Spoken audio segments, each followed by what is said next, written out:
Hello friends, welcome back जावा learning hub. हम last sessions में hibernate के बारे में काफ़ी कुछ डिस्कशन कर चुके हैं। हाइबरनेट के ऑलमोस्ट ऑल कंसेप्ट को हम प्रैक्टिकली और थ्योरेटिकली समझ चुके हैं।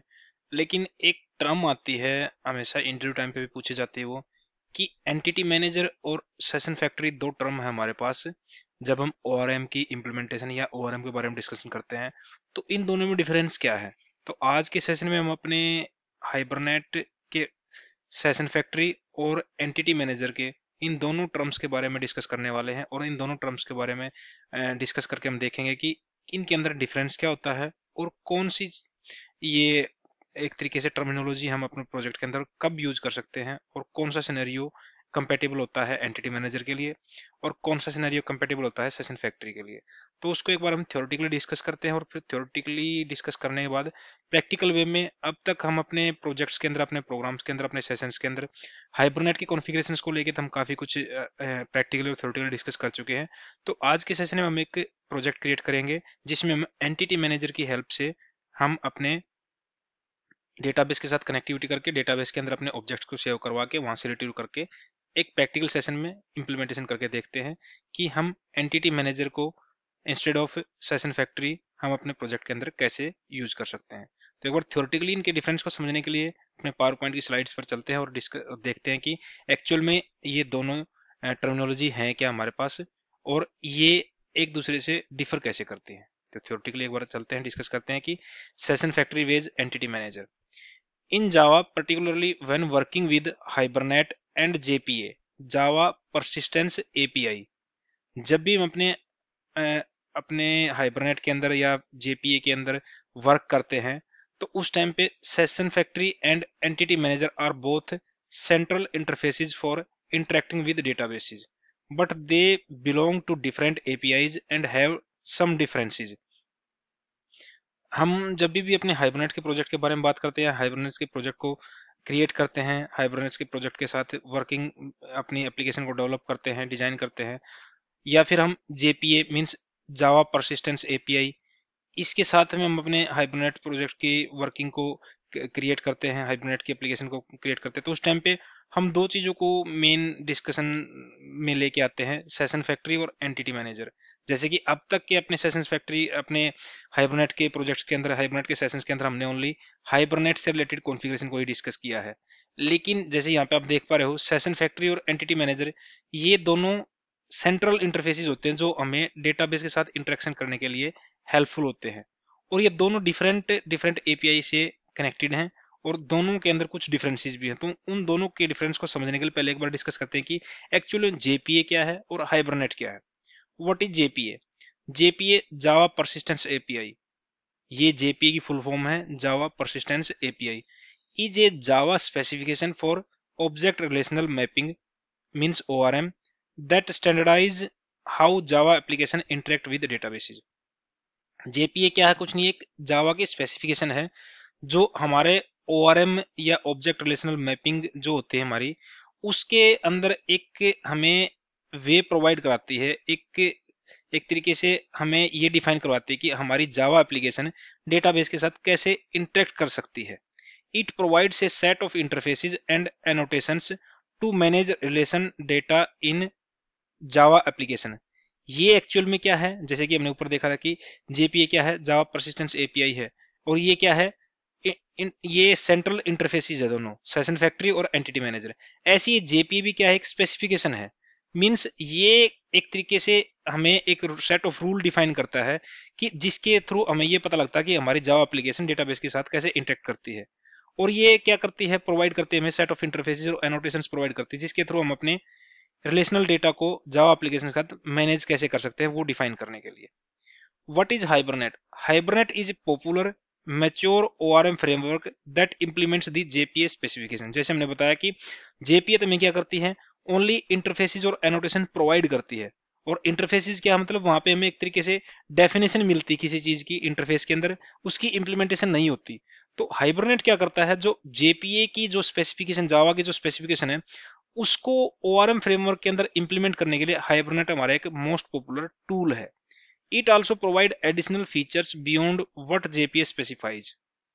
और हाइबरनेट के साथ जब इसकी जेपीए की इंप्लीमेंटेशन हम प्रोवाइड कराते हैं अपने प्रोजेक्ट के अंदर, तो जेपीए की जो फीचर्स होते हैं उसके साथ साथ हमें हाइबरनेट के कुछ एडवांस और एडिशनल फीचर्स भी हमें अपने प्रोजेक्ट के अंदर यूज करने को मिलते हैं। तो ये दो टर्म जो हम यहाँ पे डिस्कस कर रहे हैं, यहाँ पे जेपीए और हाइबरनेट, इनका डिफरेंस क्या है?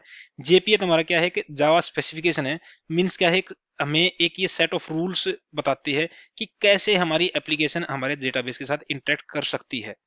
लेकिन हाइबरनेट क्या है? हाइबरनेट उस जेपीए की जावा स्पेसिफिकेशन की इंप्लीमेंटेशन है, जो एक्चुअल में कि हमारे जो जो डेटाबेस है और जावा एप्लीकेशन है वो एक्चुअल में वर्क कैसे करेगी, वो सारा वर्क उसकी उस पर्टिकुलर जेपीए की इंप्लीमेंटेशन हमारे हाइबरनेट ओआरएम फ्रेमवर्क का जो टूल है हाइबरनेट, वो हाइबरनेट उस जेपीए की इंप्लीमेंटेशन प्रोवाइड करता है। कुछ की डिफरेंस क्या है इनके, एक बार देखते हैं यहाँ पे। Nature, JPA A specification set of interfaces है, जैसे हमने ऊपर डिस्कस किया जेपीए क्या है, एक सेट ऑफ स्पेसिफिकेशन ही है जो कि वो हमें इंटरफेसेस और एनोटेशंस प्रोवाइड करती है, जो हमें एक तरीके से हमें डिफाइन कराता है कि हमारी जावा एप्लीकेशन डेटाबेस के साथ कैसे इंटरेक्ट कर सकती है। Hibernate an implementation of JPA with extra features, और जैसे हमने यहाँ पे भी डिस्कस किया कि जो जेपीए होती है उसकी स्पेसिफिक वो जावा की स्पेसिफिकेशन होती है और उसकी जो इंप्लीमेंटेशन हमें प्रोवाइड कराता है हमारे एप्लीकेशन के अंदर, वो हमारा हाइबरनेट है, जो कि एक ओआरएम का फ्रेमवर्क है और ओआरएम का एक पॉपुलर टूल है। Dependency, JPA requires N implementation like hibernate और इक्लिप्स लिंक और ईटीसी। जेपीए क्या है, जैसे कि हमने ऊपर डिस्कस किया, स्पेसिफिकेशन है और ये किस चीज के ऊपर डिपेंडेंस है, क्योंकि इसको एक रिक्वायरमेंट है कि इस स्पेसिफिकेशन को इंप्लीमेंट करें, तब जाके जेपीए के साथ हम अपने प्रोजेक्ट के अंदर अपनी एप्लीकेशन के अंदर काम कर सकते हैं। और वो इंप्लीमेंटेशन मोस्ट प्रोबेबली हाइबरनेट या इक्लिप्स लिंक ही प्रोवाइड कराता है जावा एप्लीकेशन के अंदर। हाइबरनेट क्या can be use directly without JPA. Hibernate stand alone application है, इसको हम विदाउट जेपीए भी अपने प्रोजेक्ट के अंदर यूज करते हैं। जैसे कि हम अब तक अपने जितने भी हमने हाइबरनेट के अब तक सेशंस किए हैं उनके अंदर हम अपने हाइबरनेट को स्टैंड अलोन एप्लीकेशन की तरह काम यूज कर रहे थे without any JPA. Features, JPA provide standard features, JPA के अंदर कुछ स्टैंडर्ड फीचर्स होते हैं। Hibernate adds proprietary features beyond JPA. JPA के जो फीचर्स हैं वो तो हमें मिलते हैं जब हम हाइबरनेट के साथ जेपीए को इंप्लीमेंट करते हैं, और जो हाइबरनेट के जो एडिशनल फीचर होते हैं वो भी हमारे पास है जब हम हाइबरनेट को जेपीए के साथ इंप्लीमेंट करते हैं, तो वो एडिशनल फीचर भी हम अपने प्रोजेक्ट के अंदर यूज कर सकते हैं। तो ये एक ओवरव्यू था कि एक्चुअल में हमारे पास जेपीए क्या है, हाइबरनेट क्या है, इन दोनों के अंदर क्या डिफरेंसेस हैं और इनके अलग अलग क्या फीचर्स हैं, क्या की डिफरेंसेस, वो हमने डिस्कस किया। लेकिन जो हम यहाँ पे इस सेशन के अंदर मेन डिस्कस करने वाला है कि सेशन फैक्ट्री और एंटिटी मैनेजर के अंदर की डिफरेंस क्या है। सेशन फैक्ट्री और एंटिटी मैनेजर को के डिफरेंस को समझने के लिए हमें पहले यहाँ पे डिस्कस करना जरूरी था कि हमारे पास जेपीए क्या है और हाइबरनेट क्या है। तो सेशन फैक्ट्री जैसे कि हम अब तक यूज करते हैं अपने हाइबरनेट के ट्यूटोरियल्स के अंदर, हाइबरनेट के जो सेशंस हमने डिस्कस किए कि जब भी हम अपने हाइबरनेट के प्रोजेक्ट को क्रिएट करवाते हैं, तो उस प्रोजेक्ट के अंदर अब हम अपने जावा के जो भी एंटिटी क्लास का जो ऑब्जेक्ट क्रिएट करते हैं उस ऑब्जेक्ट को हम जब अपने डेटाबेस के अंदर सेव करवाते हैं, तो उस डेटा उस ऑब्जेक्ट को सेव कराने के लिए हमें एक सेशन की रिक्वायरमेंट होती है। जो सेशन हमें कहाँ से मिलता है? सेशन फैक्ट्री से मिलता है। और सेशन फैक्ट्री को हम एक अपनी यूटिलिटी क्लास के अंदर हम कॉन्फ़िगर करवाते हैं। उसकी सारी कॉन्फ़िगरेशन जो सेशन फैक्ट्री से रिलेटेड जो हमारे सेशन फैक्ट्री को मैनेज करती है, वो हमारी एक यूटिलिटी क्लास होती है, उसके अंदर हम उसको क्रिएट करवाते हैं। ऐसे ही एंटिटी मैनेजर भी क्या है? एंटिटी मैनेजर भी एक तरीके से काइंड ऑफ सेशन फैक्ट्री जो है हमारी, वही उसी तरीके का काम करता है। और एंटिटी मैनेजर हमें कहाँ से मिलता है? जैसे सेशन फैक्ट्री से हमें सेशन मिलता है, ऐसे ही एंटिटी मैनेजर हमें एंटिटी, ये एक तरीके से फैक्ट्री होती है हमारे पास एंटिटी मैनेजर फैक्ट्री, उस एंटिटी मैनेजर फैक्ट्री से हमें एंटिटी मैनेजर मिलता है। तो एक्चुअल में एक बार देखते हैं, डिस्कस करते हैं कि सेशन फैक्ट्री और एंटिटी मैनेजर में डिफरेंस क्या है। सेशन फैक्ट्री हाइबरनेट स्पेसिफिक, जैसे कि अब तक हम यूज करते हैं, अब तक हमने जो हाइबरनेट के जितने प्रोजेक्ट बनाए हैं हमने वहां पे सेशन फैक्ट्री का यूज किया है। तो सेशन फैक्ट्री किससे रिलेटेड है? हमारे हाइबरनेट स्पेसिफिक ये है, हमारी सेशन फैक्ट्री जो टर्मिनोलॉजी है वो हाइबरनेट स्पेसिफिक है। Part of native hibernate note JPA, जैसे कि हमने अब डिस्कस किया कि सेशन फैक्ट्री हमारा क्या है? नेटिव हाइबरनेट का पार्ट है, ना कि जेपीए का पार्ट है। A heavy weight thread safe object that is typically created once during application startup. ये हैवी वेट एक तरीके से हैवी वेट ऑब्जेक्ट होते हैं और ये थ्रेड सेफ होते हैं, और एक्चुअल में ये जब हमारी एप्लीकेशन स्टार्ट होती है उसी टाइम पे ये सेशन फैक्ट्री हमारी क्रिएट हो जाती है। Acts as factory of sessions object, which represents a single unit of work means database connection. Session factory क्या करती है, ये हमारे सेशंस के जो ऑब्जेक्ट हैं उनके लिए एक फैक्ट्री की तरह एक्ट करती है, और सेशन क्या हमारा एक सिंगल यूनिट को रिप्रेजेंट करता है जो कि हमारे डेटाबेस को कनेक्ट करने के लिए काम आता है। Provides caching first level, second level and second level cache configuration. जैसे हमने लास्ट सेशन में डिस्कस किया था कि हाइबरनेट के अंदर हमें कैशिंग की फैसिलिटी मिलती है, और हाइबरनेट के थ्रू हम फर्स्ट लेवल और सेकंड लेवल कैशे को कॉन्फ़िगर करवा सकते हैं अपने प्रोजेक्ट के अंदर। Offers more advance Hibernate specific features, example custom types, interceptors, etc. जैसे कि हमने डिस्कस किया लास्ट स्लाइड पे कि as compare to JPA, Hibernate के अंदर काफी एडवांस फीचर्स होते हैं जिनको हम अपने प्रोजेक्ट के अंदर यूज कर सकते हैं, जैसे कि कस्टम टाइप्स हो गए या इंटरसेप्टर्स हो गए। इनको हम अपनी एप्लीकेशन के अंदर यूज कर सकते हैं जब हम अपने हाइबरनेट स्पेसिफिक अप्रोच को लेके अपने एप्लीकेशन को डेवलप करते हैं। जैसे कि अब तक हम अपने लास्ट सेशंस के अंदर करते हैं कि हम सेशन फैक्ट्री के ऑब्जेक्ट को कैसे क्रिएट करवा सकते हैं। सेशन फैक्ट्री के ऑब्जेक्ट को क्रिएट करने के लिए हमें क्या करना पड़ेगा, configuration dot config dot build session factory, ये मेथड्स हैं जिनको इन्वोक करवा के हम अपने सेशन फैक्ट्री के एक ऑब्जेक्ट को क्रिएट करवा सकते हैं। और सेशन फैक्ट्री से फर्दर क्या कर सकते हैं, हम एक सेशन क्रिएट करवा सकते हैं। जैसे आप देख पा रहे हो यहाँ पे session factory dot open session, और यहाँ से हमें एक सेशन मिल जाता है, और इस सेशन के थ्रू हम फर्दर अपने जो भी कर्ड ऑपरेशन है हम अपने ऑब्जेक्ट को डेटाबेस के अंदर सेव करवा सकते हैं, वहां से रिट्रीव करवा सकते हैं, उसके फर्दर ऑपरेशंस परफॉर्म करवा सकते हैं। तो इस सेशंस के भी आप पे हम अपने डेटाबेस के साथ इंटरेक्ट करके फर्दर उस जो भी हमें कर्ड ऑपरेशंस करने हैं अपने एंटिटी क्लास के ऊपर वो हम कर सकते हैं।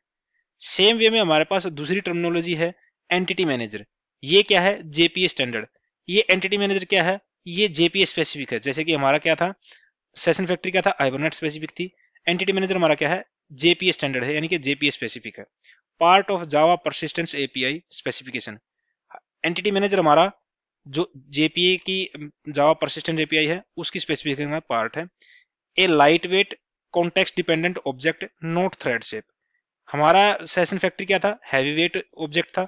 ये हमारा क्या है, एक लाइट वेट ऑब्जेक्ट होता है और कॉन्टेक्स्ट डिपेंडेंट ऑब्जेक्ट होता है, मींस ये थ्रेड शेप नहीं होता हमारा। Represents a persistent context like Hibernate session. जैसे कि हमारे पास सेशन फैक्ट्री के अंदर सेशंस की बात कर रहे हैं हम यहाँ पे, और जब हम एंटिटी मैनेजर फैक्ट्री की बात करते हैं तो वहां पे हमारे पास क्या होता है, एक परसिस्टेंट कॉन्टेक्स्ट होता है जो लाइक हाइबरनेट सेशन ही वर्क करता है, और वो हम कहाँ से गेट कर सकते हैं, हम अपने एंटिटी मैनेजर फैक्ट्री के अंदर से गेट कर सकते हैं। Use to perform CRUD operations and manage transactions in JPA. Entity manager को भी हम कहाँ यूज कर सकते हैं, अपने एप्लीकेशन के अंदर कर्ड ऑपरेशंस परफॉर्म करने के लिए, या फिर जेपीए की ट्रांजैक्शंस को मैनेज करने के लिए हम अपने इस एंटिटी मैनेजर को यूज कर सकते हैं अपनी एप्लीकेशन के अंदर। Typically obtain from entity manager factory similar to session factory but standardize. जैसे कि हम अपने स्टैंडर्ड फैक्ट्री से हम अपने सेशन को गेट करवा सकते हैं, ऐसे हम एंटिटी मैनेजर को हम एंटिटी मैनेजर फैक्ट्री से गेट करवा सकते हैं। और एंटिटी मैनेजर भी हमारी एप्लीकेशन के अंदर सिमिलर टू सेशन फैक्ट्री ही वर्क करती है, लेकिन ये एक स्टैंडर्डाइज अप्रोच है। और एंटिटी मैनेजर को हम कैसे कॉन्फ़िगर करवा सकते हैं, जैसे आप यहाँ पे देख पा रहे हो, एंटिटी मैनेजर फैक्ट्री का एक ऑब्जेक्ट क्रिएट करना पड़ेगा पहले में। उसके लिए मैं persistent dot create entity manager factory, और उसके अंदर हम अपने जो हमारी परसिस्टेंट यूनिट है उसका नेम देना पड़ता है। यहाँ पे जब हम अपनी परसिस्टेंट डॉट एक्सएमएल फाइल को क्रिएट करते हैं तो वहाँ पे एक परसिस्टेंट यूनिट की एक प्रॉपर्टी होती है, उसको मैं इंडिकेट करवाना पड़ता है, वहाँ पे एक नेम देना पड़ता है, और उसी परसिस्टेंट यूनिट का नेम हम यहाँ पे अपने create entity manager factory method के अंदर पास करवाना पड़ता है। उसके बाद हम क्या कर सकते हैं, एंटिटी मैनेजर फैक्ट्री से हम एंटिटी मैनेजर के ऑब्जेक्ट को गेट कर सकते हैं। emp dot create entity manager, इस मेथड को इन्वोक करवा के हम एंटिटी मैनेजर का एक ऑब्जेक्ट क्रिएट करवा सकते हैं अपनी एप्लीकेशन के अंदर। कुछ की डिफरेंसेस है दोनों में, सेशन फैक्ट्री के अंदर एंटिटी मैनेजर के अंदर। देखते हैं एक बार क्या है। एपीआई, ये सेशन फैक्ट्री क्या है, हाइबरनेट स्पेसिफिक है, और एंटिटी मैनेजर क्या है, जेपीए स्टैंडर्ड है। थ्रेड सेफ्टी, सेशन फैक्ट्री हमारा थ्रेड सेफ है, एंटिटी मैनेजर हमारा थ्रेड सेफ नहीं है। स्कोप क्या है, एप्लीकेशन वाइड है इसका, और एंटिटी मैनेजर का स्कोप क्या है, ट्रांजैक्शंस के अंदर है या फिर जो रिक्वेस्ट है उसके अंदर ही तक का स्कोप है इसका। फैक्ट्री फॉर सेशन फैक्ट्री हमारी सेशन फैक्ट्री हमारी क्या करती है, वर्क करती है as a factory for session. और एंटिटी मैनेजर क्या करती है, itself comes from entity manager factory। entity manager हमारा कहाँ से मिलता है, entity manager factory से हम गेट कर सकते हैं। कैशिंग, हाइबरनेट के अंदर जो सेशन फैक्ट्री वो support first and second level cache को सपोर्ट करती है। और एंटिटी मैनेजर केस में हम क्या करते हैं, जो जेपीए कैशिंग मैकेनिज्म होता है उसको हम यूज कर सकते हैं। यूसेज क्या है, नेटिव हाइबरनेट एप्स, जो भी हाइबरनेट की नेटिव एप्स होंगी, हम जो भी हम हाइबरनेट से रिलेटेड एक कोई प्रोजेक्ट बनाते हैं तो उस केस में हम अपने सेशन फैक्ट्री को यूज कर सकते हैं, या फिर जेपीए कंपाइलेशन एप्स जो होंगी वहां पे हम अपने एंटिटी मैनेजर को यूज कर सकते हैं। तो ये कुछ की डिफरेंसेस हैं सेशन फैक्ट्री और एंटिटी मैनेजर के। उसमें जब भी इंटरव्यू टाइम पे कुछ ऐसा क्वेश्चन पूछा जाता है कि सेशन फैक्ट्री और एंटिटी मैनेजर के बीच में डिफरेंस क्या है, तो आप अगर इस टर्मिनोलॉजी, दोनों टर्मिनोलॉजी जो हमने लास्ट स्क्रीन पे डिस्कस किया है, उनको अगर ध्यान से देखोगे, ध्यान से समझोगे, तो आपको इजिली उस पर्टिकुलर क्वेश्चन का आंसर दे पाओगे। ज्यादा कुछ इसमें एक तरीके से देखा जाओ कॉम्प्लिकेटेड है नहीं यहाँ पे। मींस सेशन फैक्ट्री की जब बात आती है वो क्या होता है, हाइबरनेट स्पेसिफिक होती चीजें। जब एंटिटी मैनेजर की बात आती है तो जेपीए स्पेसिफिक होती है। सेशन फैक्ट्री हमारी क्या है, लाइट हैवी वेट ऑब्जेक्ट होते हैं और थ्रेड शेप होते हैं। इसे वैसे ही हमारी एंटिटी मैनेजर क्या है, लाइट वेट ऑब्जेक्ट होते हैं और वो एक तरीके से कॉन्टेक्स्ट डिपेंडेंट ऑब्जेक्ट होते हैं। हमारे सेशन फैक्ट्री के अंदर क्या कर सकते हैं, हम सेशंस को क्रिएट करा सकते हैं। हम एंटिटी मैनेजर को कहां से गेट करा सकते हैं, अपनी एंटिटी मैनेजर फैक्ट्री से गेट करवा सकते हैं। तो ये कुछ की डिफरेंसेस में, और यहाँ पे की डिफरेंसेस यहाँ पे मेंशन हमने एक टेबल की फॉर्म में किए हुए हैं।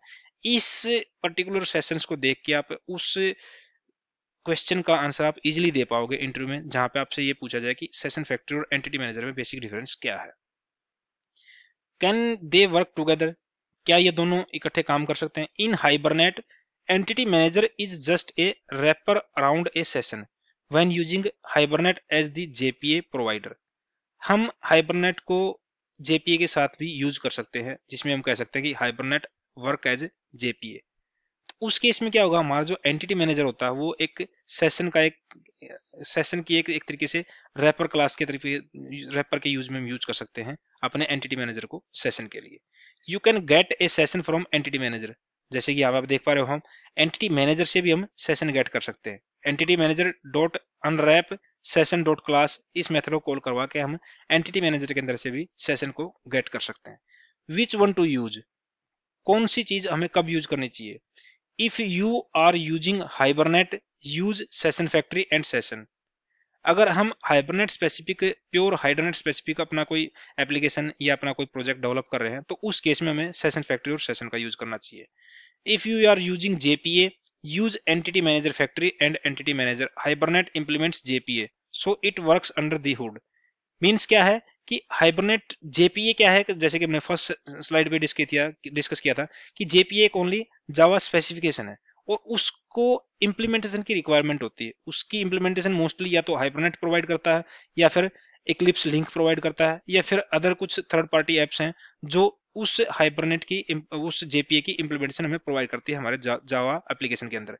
तो इसलिए हम जब भी हम अपने कुछ इस तरह से हम प्रोजेक्ट को यूज कर रहे हैं कि जहां पर हमें जेपीए की यूज करके अपनी एप्लीकेशन को डेवलप कर रहे हैं, तो उस केस में हम दोनों को इकट्ठा भी यूज कर सकते हैं, या फिर हम एंटिटी मैनेजर फैक्ट्री और एंटिटी मैनेजर को यूज करके हम अपने प्रोजेक्ट के अंदर अपने डेटाबेस की कनेक्टिविटी को कनेक्ट कर सकते हैं।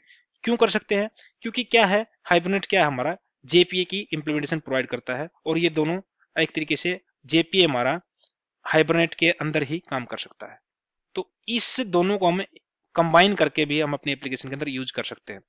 और अब तक के सेशंस के अंदर जो भी हमने हाइबरनेट के प्रोजेक्ट किए हैं, वहां पे हम ओनली एक तरीके से देखा जाए तो हमने अपनी हाइबरनेट, प्योर हाइबरनेट की कॉन्फ़िगरेशन को यूज करके ही अपने एप्लीकेशंस को डेवलप किया, डिजाइन किया, और उनको रन करके अपने लाइव एनवायरनमेंट में चेक किया, और उनको उन्हीं एप्लीकेशन के अंदर हम अपने कार्ड ऑपरेशंस को परफॉर्म करा के देखा। तो आज के सेशन में हम एक काम करते हैं, एक एप्लीकेशन क्रिएट करते हैं, अपने मेवन को मेवन का प्रोजेक्ट क्रिएट करते हैं, और उस मेवन के प्रोजेक्ट के अंदर हम अपने एंटिटी मैनेजर और एंटिटी मैनेजर फैक्ट्री के कंसेप्ट को यूज करके हम अपने एंटिटी क्लास के ऑब्जेक्ट को अपने डेटाबेस के अंदर सेव करवाते हैं, और उसको गेट करवा के अपने कंसोल के ऊपर प्रिंट करवा के देखते हैं।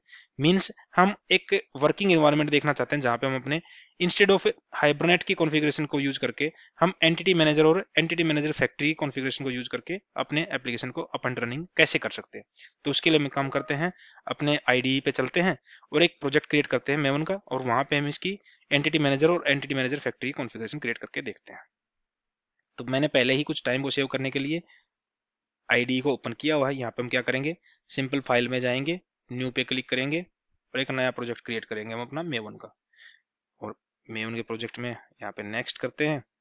नेक्स्ट करके हमें यह करना क्या है, एक चाहे तो हम यहीं पे एक मैं उनका प्रोजेक्ट क्रिएट कर लेते हैं और इसमें हम क्या कर सकते हैं, com.jls हमारा पैकेज है, इसके अंदर आर्टिफैक्ट आईडी दे देते हैं हम यहाँ पे कॉलेज इन्फो ले लेते हैं, कॉलेज इन्फो एक प्रोजेक्ट बना लेते हैं कॉलेज रिलेटेड, इसको फिनिश कर देते हैं। ये कुछ कपल ऑफ सेकंड लेगा कॉन्फ़िगर करने के लिए, तब तक मैं एक बार वीडियो पॉज कर देता हूँ। ये हमारा प्रोजेक्ट कॉन्फ़िगर हो गया। जैसे अब यहाँ पे एंटर प्रेस करेंगे तो हमारा लेफ्ट साइड में यहाँ पे हमारा कॉलेज इन्फो के नाम से जो प्रोजेक्ट हमने क्रिएट करवा यहाँ पे क्रिएट होके आ गया यहाँ पे। और इसके अंदर हम देखेंगे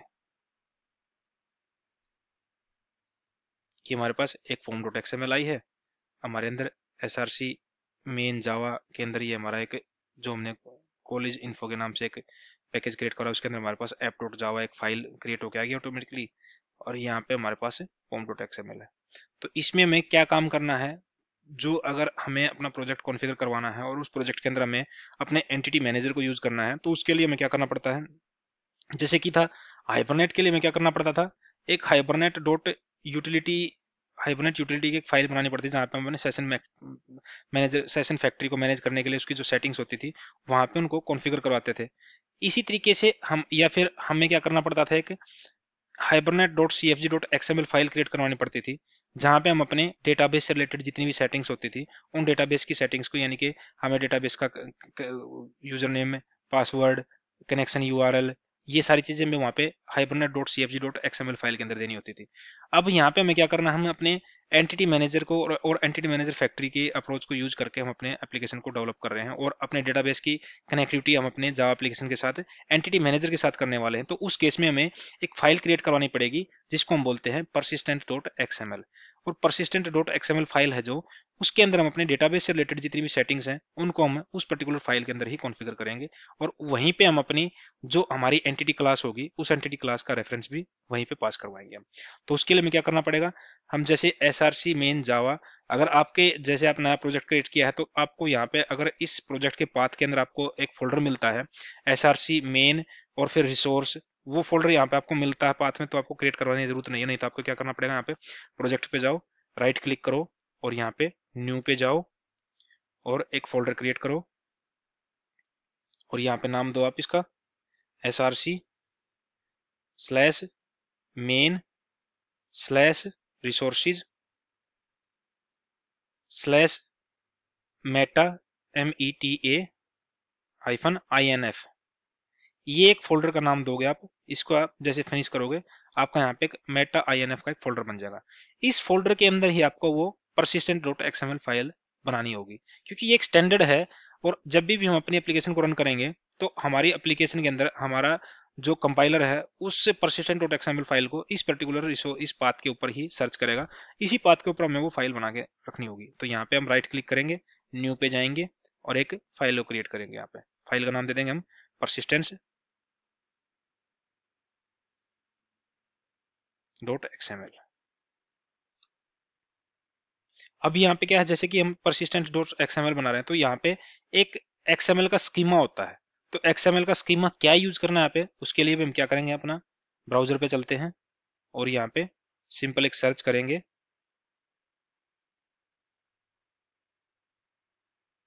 जैसे आप देख पा रहे हो यहाँ पे JPA persistent स्कीमा, जैसे आप इसको क्लिक करोगे आपको यहाँ पे एक ओरेकल का मिलेगा, आपको ओरेकल का एक लिंक मिलेगा यहाँ पे docs.oracle.com, आप इस पे जाके क्लिक करोगे। यहाँ पे क्लिक करते ही आपको यहाँ पे कुछ कॉन्फ़िगरेशन दिखेंगी। जैसे आप देख पा रहे हो डेटाबेस स्कीमा कॉन्फ़िगरेशन क्रिएशन, तो हमें यहाँ पे XML फाइलों क्रिएट करने के लिए हमें स्कीमा की जरूरत होती है। तो स्कीमा के लिए आप क्या करोगे, सिंपल यहाँ से कॉपी करोगे, ये परसिस्टेंट यूनिट भी चाहिए कि मैं यहाँ पे, लेकिन आप पहले क्या करोगे, यहाँ तक की लाइनें लोगे, कॉपी करो यहाँ से Ctrl+C करो और अपने प्रोजेक्ट के अंदर जाओ और यहाँ पे पेस्ट कर दो। अब यहाँ पे ध्यान से देखो ये क्या कह रहा है यहाँ पे कि XML document structure must start and and with the same entity. Same entity यानी कि हमने परसिस्टेंट स्टार्ट करवाया है, तो यहाँ पे क्या कर सकते हैं, इसको क्लोज भी हम उसी से करवा सकते हैं। कैसे करवाएंगे, जैसे आप यहाँ प्रेस करोगे तो आपको इंडिकेट दे देगा एंड विद \persistence। अब इसके अंदर हमें यहाँ पे क्या चीज है, कुछ कॉन्फ़िगरेशन है जो मिस है, जो हमें यूज करनी पड़ेगी। पहली कॉन्फ़िगरेशन क्या है, हमें यहाँ पे क्या नाम देना है कि जैसे हमने डिस्कस किया थ्योरेटिकल टाइम पे कि एक परसिस्टेंट यूनिट होती है, उसका नेम यहाँ पे हमें देना पड़ता है इस परसिस्टेंट फाइल के अंदर। यहाँ पे तो वापिस जाएंगे हम यहाँ पे। अब जैसे यहाँ पे देखोगे एक टैग है यहाँ पे परसिस्टेंट यूनिट नेम, आप इसको कॉपी करोगे यहाँ पे Ctrl+C वापिस जाओगे अपने प्रोजेक्ट के अंदर, कंट्रोल वी। और ये भी क्या है, परसिस्टेंट यूनिट भी क्या है, इसको भी हम परसिस्टेंट यूनिट के साथ ही ऐड करना होगा। तो इसको यहाँ पे एंटर मारो, यहाँ पे जाओ और यहाँ पे एंड विद परसिस्टेंट यूनिट क्या कर देते हैं।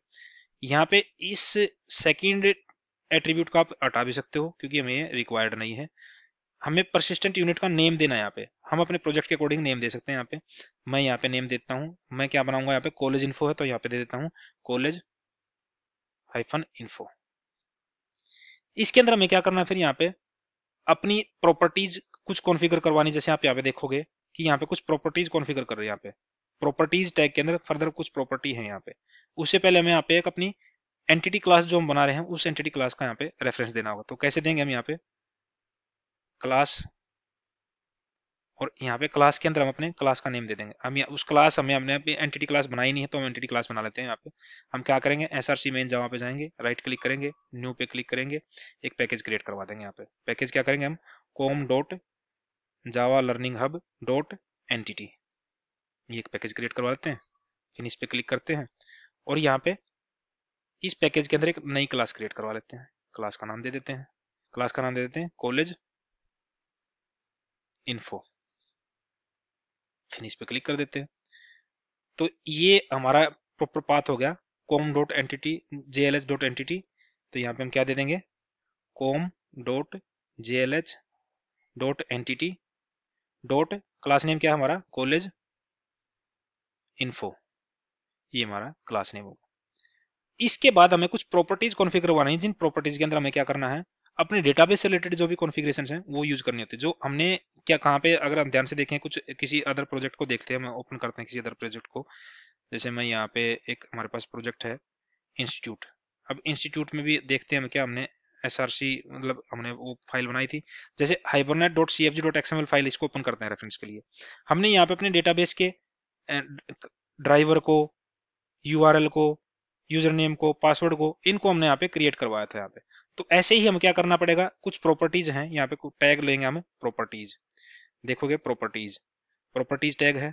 अब इस प्रॉपर्टीज टैग के अंदर हमें कुछ प्रॉपर्टीज कॉन्फ़िगर करवानी है। तो प्रॉपर्टीज क्या क्या है, वो वही हमें यहाँ पे लेनी है।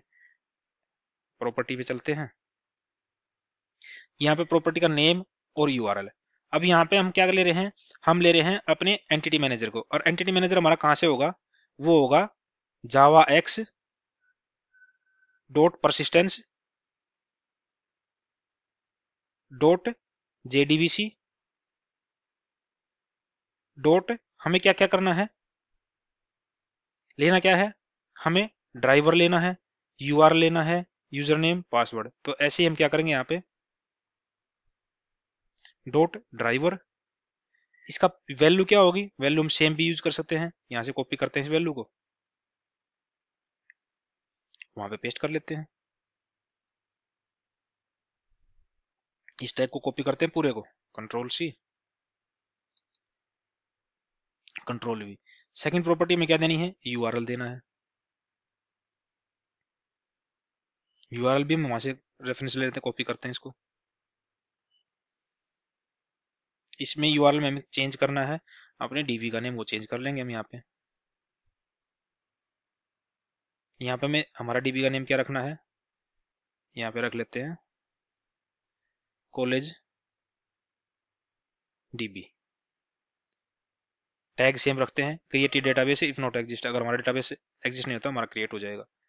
फिर प्रॉपर्टी हमारी क्या यूज करनी है, हमें कॉपी करते हैं इसको, देना है यूजर,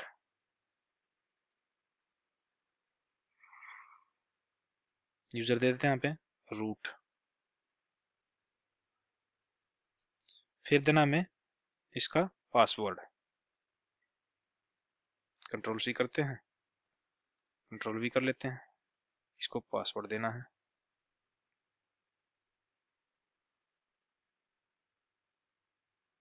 पासवर्ड रूट पे रख लेते हैं। लास्ट एक प्रॉपर्टी है जो हमें देनी है, वो भी हम यहाँ से कहाँ करें कॉपी, नाम देना हमें प्रॉपर्टी जावा x dot persistence dot schema generator. ये पूरी प्रॉपर्टी लेनी है हमें, यहाँ से कॉपी करते हैं इसको, कंट्रोल सी, और अपने प्रोजेक्ट के अंदर लेते हैं इसको, कंट्रोल वी। अब हमें यहाँ पे क्या करना है, इसको वैल्यू के अंदर हमें क्या देना है, वैल्यू के अंदर देंगे यहाँ पे हम अपडेट। यही प्रॉपर्टी हमें कॉन्फ़िगर करानी है। ये एक्चुअल में है क्या, हमारे डेटाबेस को का यूआरएल है, डेटाबेस का ड्राइवर है, डेटाबेस का यूजर नेम है, पासवर्ड है, और यहाँ पे अगर हमारा डेटाबेस क्रिएट नहीं होता तो अपडेट और क्रिएट का यहाँ पे अपडेट हम मेंशन करवा सकते हैं या फिर क्रिएट करवा सकते हैं। क्रिएट क्या होगा, हर बार क्रिएट होता रहेगा, अगर क्रिएट नहीं होगा तो हम अपडेट यूज करके चलते हैं इस वैल्यू पे यहाँ पे। तो ये हमारा काम यहाँ पे खत्म हो जाता है persistent डॉट एक्सएमएल फाइल का।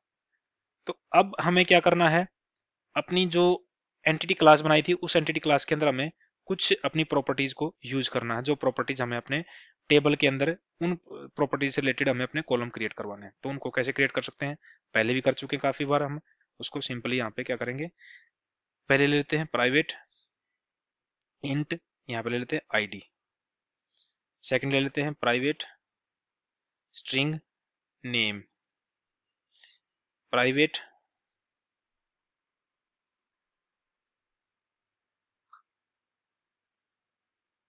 ले लेते हैं स्ट्रिंग टाइप, प्राइवेट, और इसको हम ले लेते हैं इंट एस्टेब्लिश, मीन्स कब बना था वो। एक सेकंड गाइस, एक कॉल है, होल्ड करते हैं एक बार। सॉरी गाइस, एक कॉल था, वो अर्जेंट था, लेना जरूरी था। नेक्स्ट प्रॉपर्टी हम लेते हैं प्राइवेट स्ट्रिंग एड्रेस, और यहाँ पे हमें इस एंटिटी क्लास को हम एनोटेट कर देते हैं, जो रिक्वायर्ड एनोटेशन हमें यूज करनी है यहाँ पे। एक तो एंटिटी, सॉरी यहाँ पे हमें ले नहीं रहा क्योंकि हम एक इंपॉर्टेंट स्टेप भूल गए। हमारा यहाँ पे इंपॉर्टेंट स्टेप हमारा क्या है, जो पॉम डॉट एक्सएमएल है हमारे प्रोजेक्ट के अंदर, उस पे हमें दो रिक्वायर्ड डिपेंडेंसी है उनको यहाँ पे ऐड करवाना पड़ेगा। तो उनके लिए रेफरेंस भी हम क्या करते हैं, यहीं से ले लेते हैं, अपने पॉम डॉट एक्सएमएल खोलते हैं इस प्रोजेक्ट की। नहीं तो हम गूगल से भी सर्च करके ले सकते थे हम उनकी रिपोजिटरी से, लेकिन आपको पहले भी ये देख चुके हम कैसे कहाँ से क्या चीजें लेनी है, तो आप उनको इसी प्रोजेक्ट के अंदर से हम कॉपी कर लेते हैं। हमें क्या चाहिए, एक हाइबरनेट कोर की डिपेंडेंसी चाहिए, एक हमारे पास माइस्क्ल कनेक्टर के लिए जो डिपेंडेंसी वो चाहिए। तो हमें दो डिपेंडेंसी चाहिए यहाँ पे, इन दोनों डिपेंडेंसीज को हम कॉपी कर लेते हैं और अपने प्रोजेक्ट के अंदर यूज कर लेते हैं। कंट्रोल सी, और यहाँ से हम यहाँ पे इसको कॉपी कर देते हैं अपने प्रोजेक्ट के अंदर, डिपेंडेंसीज, डिपेंडेंसी, और यहाँ पे पेस्ट कर देते हैं। कंट्रोल ए, control shift F, control S. जैसे क्योंकि हम यहाँ पे जब अपनी एंटिटी एनोटेशन का यूज कर रहे थे तो हमें वो सजेशन नहीं दे रहा था, तो अब यहाँ पे अब आपको सजेशन मिल जाएगी, ई एन टी। अब यहाँ पे देखोगे आपको सजेशन मिल गई कि हमें कहाँ से लेना, जावा एक्स डॉट परसिस्टेंट पैकेज है जो, वहां से इसको एनोटेट को, इस एनोटेशन को इंपोर्ट करवाना है। नेक्स्ट हमें कौन सी एनोटेशन लेनी, टेबल, टेबल, टेबल का नेम दे देते हैं, नेम ले लेते हैं हम यहाँ पे कॉलेज इन्फो।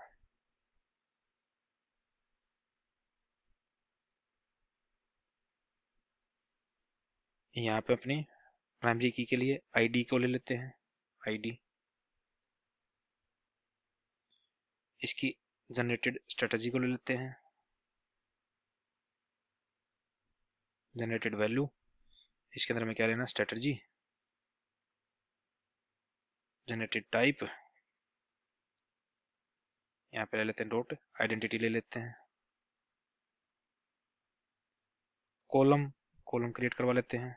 सेम नेम रखने तो हमें कॉलम की जरूरत भी नहीं है, अगर आप कॉलम एनोटेशन यूज करोगे तो अगर आप डिफरेंट, आपको कॉलम नेम करवाना है तो यूज, तो आप ले सकते, नहीं तो आप जो आपके प्रॉपर्टीज के नेम है सेम उन्हीं नेम से हमारी कॉलम भी क्रिएट हो जाएंगे यहाँ पे। तो आपको एक बार इसको ब्लैंक छोड़ते हैं, अगर कोई इश्यू आता है तो फिर बाद में हम उसको यूज कर लें, नहीं तो हम इससे भी हमारा काम चल जाएगा। अपने गेटर सेटर सेट करवाते हैं, यहाँ पे सोर्स पे चलते हैं, जनरेट गेटर एंड सेटर, सारी फील्ड के लिए करवाना है, सेलेक्ट ऑल, जनरेट। अपना टू स्ट्रिंग मेथड होता है एक, उसको भी यहाँ पे क्रिएट करवा लेते हैं, जनरेट। और कुछ कंस्ट्रक्टर होते हैं पैरामीटराइज और डिफॉल्ट कंस्ट्रक्टर, उनको भी हम क्रिएट करवा लेते हैं यहाँ पे, ताकि हमारे ऑब्जेक्ट को इनिशियलाइज करने के लिए ये हेल्पफुल हो उसके। जनरेट, पैरामीटराइज कंस्ट्रक्टर भी क्रिएट करवा लेते हैं अपना,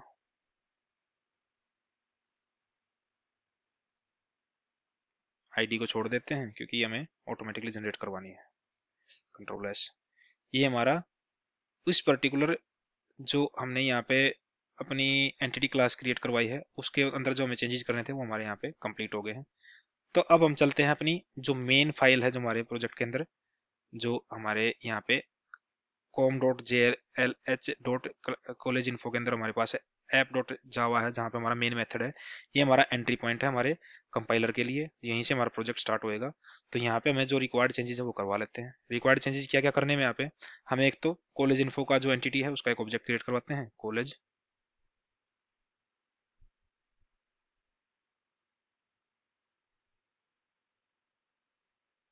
कॉलेज न्यू कॉलेज। यहाँ पे अपना जो पैरामीटराइज कंस्ट्रक्टर है उसको यूज करके इस ऑब्जेक्ट को इनिशियलाइज करवा लेते हैं। नेम दे देते हैं, हमारा कॉलेज का नेम दे देते हैं MRS इंस्टीट्यूट। टाइप किस टाइप का है ये दे देते हैं हम यहाँ पे IIT। एस्टेब्लिश कब हुआ है इसको कुछ भी डेट दे देते हैं, हम दे देते हैं 2020 में ये एस्टेब्लिश हुआ है। और हमारा लास्ट क्या है, एड्रेस क्या है इसका दे देते हैं मुंबई।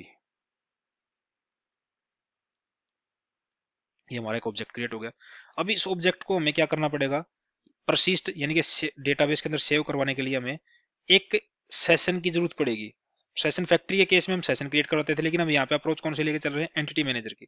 तो हमें अपना एंटिटी मैनेजर का एक ऑब्जेक्ट चाहिए इस पर्टिकुलर ऑब्जेक्ट को अपने डेटाबेस के अंदर सेव करवाने का। तो वो ऑब्जेक्ट हम कैसे कॉन्फ़िगर करेंगे, हम पहले बनाएंगे यहाँ पे एंटिटी मैनेजर फैक्ट्री का एक ऑब्जेक्ट, एंटिटी मैनेजर फैक्ट्री का एक ऑब्जेक्ट बनाते हैं, इसको दे देते हैं हम EMF एंटिटी मैनेजर फैक्ट्री। कैसे बनाएंगे हम यहाँ पे, परसिस्टेंट PER, यहाँ पे जाओगे persistence dot create entity manager factory, और यहाँ पे हमें जो हमने परसिस्टेंट डॉट XML के अंदर अपनी परसिस्टेंट यूनिट का नेम दिया है वो नेम हमें यहाँ पे पास करवाना पड़ेगा। नेम क्या हमारे पास यहाँ पे, ये हमारा परसिस्टेंट यूनिट का नेम है। कॉपी करते हैं यहाँ से और अपने यहाँ पे पास करवा देते हैं उसको। उसके बाद हम क्या करेंगे, एंटिटी मैनेजर फैक्ट्री से हम एंटिटी मैनेजर गेट करवाएंगे। कैसे करवाएंगे, एंटिटी मैनेजर, इसको दे देते हैं EM, कैसे EMF dot create entity manager. हमारे पास एंटिटी मैनेजर का ऑब्जेक्ट आ गया। अब हमें एक ट्रांजैक्शन चाहिएगी जिसके थ्रू हम अपने चेंजेस को परमानेंटली अपने डेटाबेस के अंदर सेव करवाएं। तो उसके लिए हम क्या करना पड़ेगा, हमें एक एंटिटी ट्रांजैक्शन भी चाहिए। कैसे करवाना है, एंटिटी ट्रांजैक्शन का ऑब्जेक्ट क्रिएट करवा लेते हैं, इसको दे देते हैं हम यहाँ पे ETX। इसलिए हम इसको नल असाइन करवा देते हैं। हम अपने जो भी ट्रांजेक्शन हैं उसको हम ट्राई कैच ब्लॉक के अंदर, एक बेस्ट कोडिंग स्टैंडर्ड हमें ट्राई कैच ब्लॉक के अंदर ही यूज करना चाहिए। उसका मीन्स अगर हमारे इन बिटवीन हमारे ट्रांजेक्शन के अंदर कोई एरर आता है, कुछ एक्सेप्शन आता है, तो उसको हम उस ट्रांजेक्शन को रोल बैक करवा सकें। तो उसके लिए हम क्या करें, हम ट्राई कैच ब्लॉक के अंदर ही अपने सारे प्रोसेस को लेके चलते हैं। ट्राई कैच ब्लॉक के अंदर ले लेते हैं हम यहाँ पे, इसका कैच बना लेते हैं। पहले कैच ब्लॉक जर्नल एक्सेप्शन ले लेते हैं, EX। यहाँ पे हम क्या कर रहे हैं, इफ ट्रांजेक्शन यानी ETX not equal to null, exception आ जाए और हमारी ट्रांजेक्शन नल ना हो तो उस केस में क्या हो जाए, ETX डॉट रोल बैक हो जाए हमारी ट्रांजेक्शन। ये हम पहले भी कर चुके हैं अपने हाइबरनेट के प्रोजेक्ट के केस में भी हमने ये किया है। यहाँ पे हम सेव करवा रहे हैं, अगर जो हमारा एक्सेप्शन उसको प्रिंट करवा देते हैं, डॉट प्रिंट स्टैक।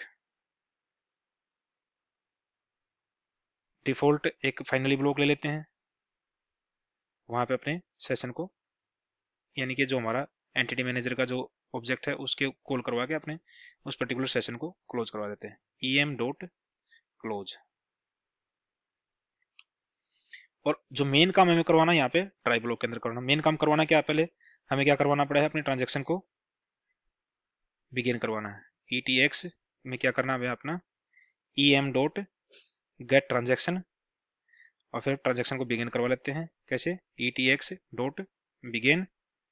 उसके बाद हमें क्या करना है, अपना जो ऑब्जेक्ट है कॉलेज का उसको सेव करवाना। तो कैसे सेव होगा, EM डॉट परसिस्टेंट, परसिस्ट हमारा एक मेथड है, EM डॉट परसिस्ट।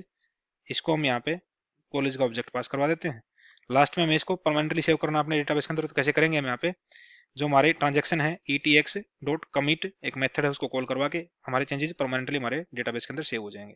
एक मेथड प्रिंट करवा देते हैं यहाँ पे, मेथड का नाम ले लेते हैं यहाँ पे सिस्टम, मेथड का एक प्रिंट स्टेटमेंट डलवा देते हैं dot out dot println, simple एक मेथड पास करवा देते हैं यहाँ पे एक print statement, college object has been saved successfully. अगर हमारा सारी कॉन्फ़िगरेशन ठीक है, अगर हमारा ऑब्जेक्ट क्रिएट हो गया, हमारा डेटाबेस क्रिएट हो गए, हमारे टेबल क्रिएट होते हैं हमारे डेटाबेस के अंदर, तो उसके बाद ये प्रिंट स्टेटमेंट हमारी प्रिंट हो जाएगी जो हमें इंडिकेट करेगी हमारा प्रोजेक्ट सक्सेसफुली रन हो रहा है। तो कंट्रोल एस करते हैं और एक बार अपने प्रोजेक्ट को रन करवा के देखते हैं क्या हमारा प्रोजेक्ट सक्सेसफुली रन हो रहा है या नहीं हो रहा। तो उसके लिए हम क्या करेंगे, राइट क्लिक करेंगे, रन एज पे जाएंगे और जावा एप्लीकेशन पे क्लिक करेंगे अपना।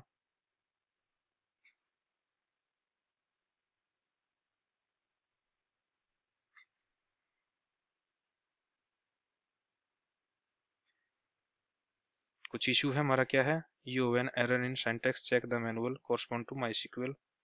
क्या एरर है हमारा देख लेते हैं एक बार यहाँ पे।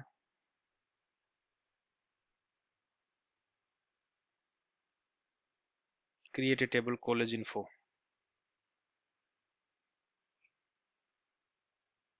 id integer not null, auto increment।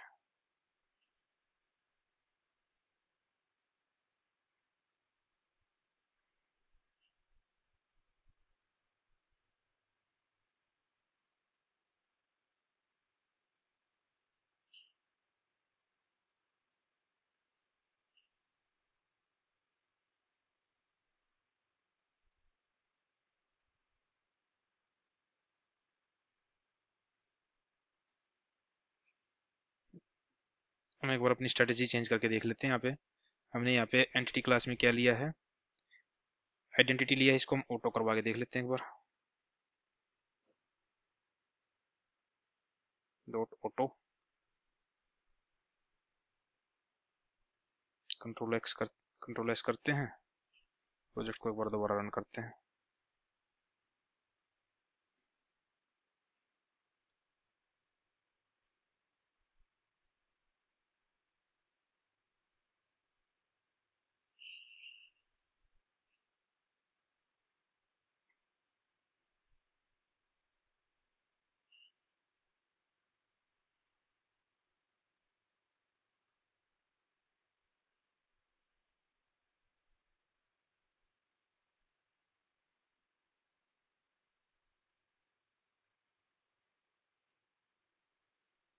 एक काम करते हैं, अपनी एंटिटी क्लास के अंदर यहाँ पे अपने जो कॉलम की एनोटेशन उसको यूज करके देखते हैं एक बार। मोस्टली हो जाता है इससे, लेकिन एक बार देख लेते हैं, फिर भी कोई ज्यादा लंबा चौड़ा काम तो है नहीं इसमें। कॉलम, कॉलम नेम दे देते हैं यहाँ पे, नेम इक्वल टू, यहाँ पे दे देते हैं हम आईडी, कॉपी करते हैं,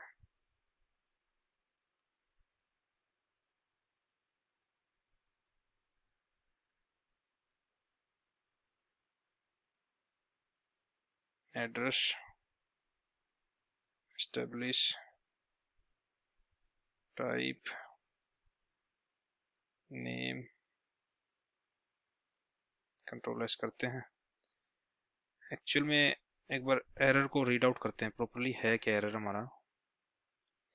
you have an error in your SQL syntax, check manually.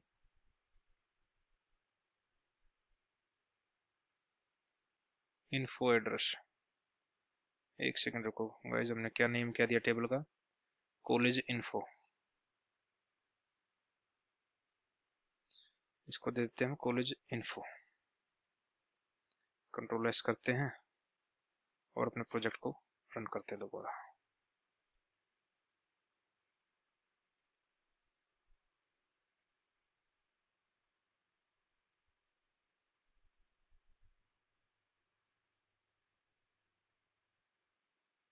College object has been successfully saved. हमने क्या किया था यहाँ पे, हम क्या कर रहे थे, आईफन लेके चल रहे थे, तो हम अपने टेबल को क्रिएट कर रहे थे, टेबल नेम के अंदर हाइफन ना क्रिएट करके हम या तो हम कोई भी स्पेस ना दें, या फिर हम यहाँ पे अंडरस्कोर का यूज कर सकते हैं। हमने क्या किया था, यहाँ पे अंडरस्कोर की बजाय हाइफन यूज कर लिया था, तो वही एरर दे रहा था वहाँ पे। हमारे वहाँ पे टेबल का नेम लाके क्या चल रहा था, वहाँ पे इन्फो लेके चल रहा था ये। तो लेकिन हमने यहाँ पे इंडिकेट कर रखा है कॉलेज इन्फो, तो इस वजह से हमारा एरर था प्रोजेक्ट में। बाकी अगर विदाउट कॉलम भी करवाओगे आप तो विदाउट कॉलम भी हो जाएगा। और आप हम जाएं एक बार डेटाबेस के अंदर चेक करें इसको कि हमारा डेटाबेस क्रिएट हुआ है नहीं हुआ है, क्या डेटा हमारा टेबल क्रिएट हुई नहीं हुई। उसके लिए चलते हैं हम अपने डेटाबेस के अंदर, और यहाँ पे आप देखोगे कॉलेज डीबी हमारा क्रिएट हो गया है। यहाँ पे एक टेबल क्रिएट हो गया हमारे यहाँ से कॉलेज इन्फो के नाम से। इसके अंदर देखते डेटा हमारे पास आया या नहीं आया। हमारा एक डेटा भी आया यहाँ पे मुंबई, जिसकी सेकंड हमारे आईडी है। यहाँ पे फर्स्ट आईडी क्रिएट होगी पहले, सेकंड आईडी हमारी आई है यहाँ पे, और ये डेटा आ गया हमारे पास यहाँ पे। हम क्या कर सकते हैं, इसको इस डेटा को फर्दर अपने यहाँ पे फैच करवा के और उसको सेव भी, मतलब अपने क्या नाम है स्क्रीन के ऊपर भी प्रिंट करवा सकते हैं। ये हमारा यहाँ पे क्यों आया हुआ है, इसको क्लोज करते हैं एक बार, फाइल को दोबारा ओपन करते हैं, कंट्रोल एस। ऐसा क्यों दे रहा अभी हमें, एक बार अपने सर्वर भी हमारा स्टॉप है।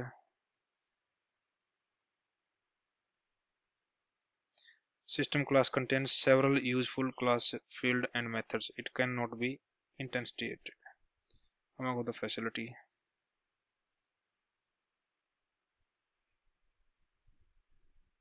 इसको भी देखेंगे ये क्यों कर रहा है ऐसे, क्योंकि ऐसा आना तो नहीं चाहिए हमारा। यहाँ पे हम कुछ चेंज करते हैं और सेव करते हैं।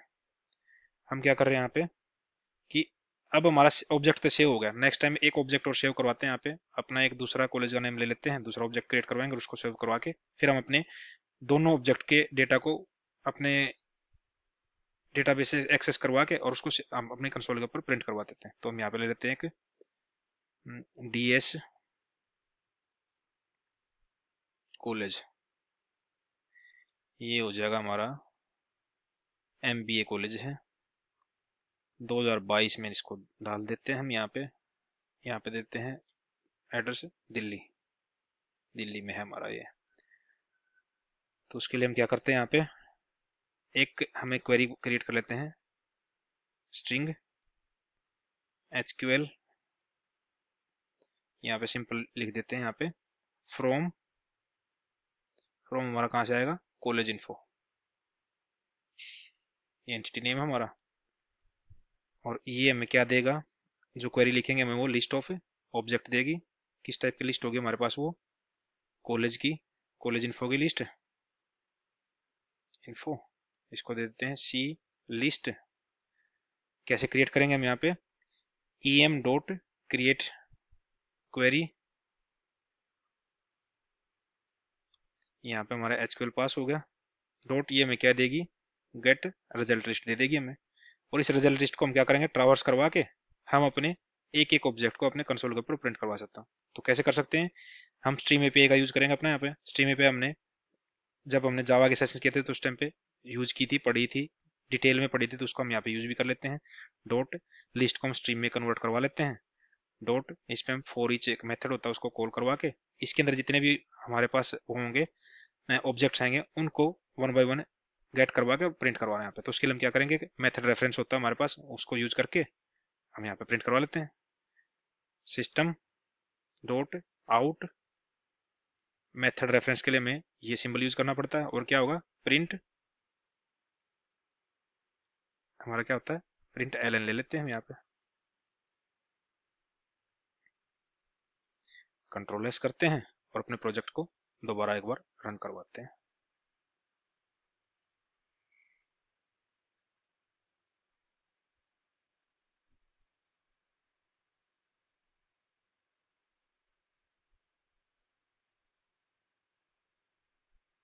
ये हमारा दूसरा ऑब्जेक्ट भी सेव हो गया और दोनों ऑब्जेक्ट के डिटेल हमने यहाँ पे फैच करवा के अपनी स्क्रीन पे यहाँ पे प्रिंट भी करवा दिया। तो सेम वे में हमारा ये प्रोजेक्ट भी बिहेव करा जैसे हमने अपनी अब से पहले वाले सेशनों में हमने प्योर हाइबरनेट के प्रोजेक्ट्स कॉन्फ़िगर किए थे, हाइबरनेट की कॉन्फ़िगरेशन को यूज करके, जहाँ पे हम अपने सेशन फैक्ट्री का यूज करके सेशन गेट करवाते थे वहां से, और उस सेशन के थ्रू हम अपने ऑब्जेक्ट के ऊपर कार्ड ऑपरेशंस परफॉर्म करवा रहे थे। यहाँ पे हमने क्या किया, इस अप्रोच के अंदर हमने अपने एंटिटी मैनेजर को यूज किया। यहाँ पे एंटिटी मैनेजर हमने कहाँ से गेट करवाया है, एंटिटी मैनेजर फैक्ट्री से गेट करवाया है, और उसके थ्रू हम अपने अपने इस पर्टिकुलर एंटिटी क्लास के ऑब्जेक्ट को सेव करवा के और उस डिटेल को हमने डेटाबेस से फेच करवा के अपने कंसोल के ऊपर भी प्रिंट करवा के देखा। यहाँ पे डिफरेंस क्या है, वहां पे हम क्या कर रहे थे, दो फाइलें क्रिएट करवानी पड़ रही थी। वहां पे हमने एक तो, अगर हम ध्यान से देखें इस यहाँ पे इस प्रोजेक्ट के अंदर देखता हूं मैं, हमने यहाँ पे दो चीजें देखी थी। एक तो यहाँ पे देखोगे हमारे पास एक हेल्पर का एक था, जहाँ पे हाइबरनेट यूटिलिटी एक क्लास बनाई थी, जहाँ पे हमने अपनी सेशन फैक्ट्री को मैनेज करने के लिए जो भी हमने यहाँ पे कोड लिखा था वो सेशन फैक्ट्री को मैनेज करने के लिए थे यहाँ पे। और फर्दर जो जब हम अपने प्रोजेक्ट के अंदर अपने डेटाबेस से रिलेटेड जो भी कॉन्फ़िगरेशन करते हैं वो यहाँ पे हमारे पास एक कॉन्फ़िगरेशन फाइल थी, hibernet.cfg.xml फाइल। इन दो फाइलों को यूज करके हम अपने हाइबरनेट की अप्रोच को कॉन्फ़िगर करके और अपने हाइबरनेट के प्रोजेक्ट को रन करवा रहे थे यहाँ पे। अब हमने जब एंटिटी मैनेजर को यूज किया तो वहां पे हमने क्या किया है, हमने एक ही फाइल का यूज करना पड़ा यहाँ पे, persistent.xml, जो स्पेसिफिक एक पाथ है। उसी पाथ के ऊपर हमारा कंपाइलर, हमारा प्रोजेक्ट जब रन होता है तो उसी पाथ के ऊपर हमें इस फाइल को क्रिएट कराना पड़ता है, क्योंकि हमारा जो कंपाइलर देखता है उसी पाथ के ऊपर इस फाइल को सर्च करता है। अगर ये फाइल इस पर्टिकुलर पाथ के ऊपर नहीं मिलती है तो हमें हमारा प्रोजेक्ट रन नहीं होता। और ये मिसिंग का एक्सेप्शन आता है हमारे पास, कि हमारे पास जो डेटाबेस से रिलेटेड जो भी कॉन्फ़िगरेशन है जो हमने persistent.xml फाइल के अंदर क्रिएट की है वो मिसिंग है। तो इसलिए हमें इस पर्टिकुलर पाथ के ऊपर ही हमें अपनी persistent.xml फाइल को क्रिएट करना पड़ेगा। और उसके अंदर भी हम क्या कर रहे हैं, यहाँ पे सेम ही चीज कर रहे हैं जो हम अपने hibernet.cfg.xml के अंदर कर रहे थे, कि डेटाबेस से रिलेटेड जो भी कॉन्फ़िगरेशन थी वो थी, अपनी जो हमारी एंटिटी क्लास थी उसको हम यहाँ पे मैप करवा रहे थे। यही हमने यहाँ पे किया है, अपनी एंटिटी क्लास को मैप करवाया यहाँ पे, और अपने डेटाबेस से रिलेटेड जो भी प्रॉपर्टीज थी हमने उनको यहाँ पे कॉन्फ़िगर करवाया है। और उसको फिर हम जब हम अपने मेन क्लास के अंदर एंटिटी मैनेजर का एक ऑब्जेक्ट क्रिएट करवाते हैं, तो एंटिटी मैनेजर का ऑब्जेक्ट कहाँ से ले रहे हैं, हमें एंटिटी मैनेजर फैक्ट्री। तो एंटिटी मैनेजर फैक्ट्री के अंदर हमें अपने जो persistent डॉट एक्सएमएल फाइल के अंदर हमने persistent यूनिट बनाई थी उसका यहाँ पे रेफरेंस हमें पास करना पड़ता है, और उसको यूज करके हम अपने प्रोजेक्ट के अंदर अपने एंटिटी मैनेजर को यूज करके अपने डेटाबेस के अंदर अपने ऑब्जेक्ट को परसिस्ट करवा सकते हैं, यानी कि सेव करवा सकते हैं।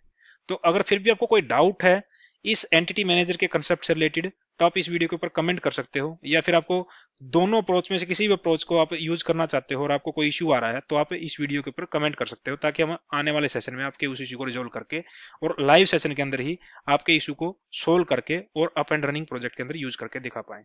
Till then, thank you, thanks for watching.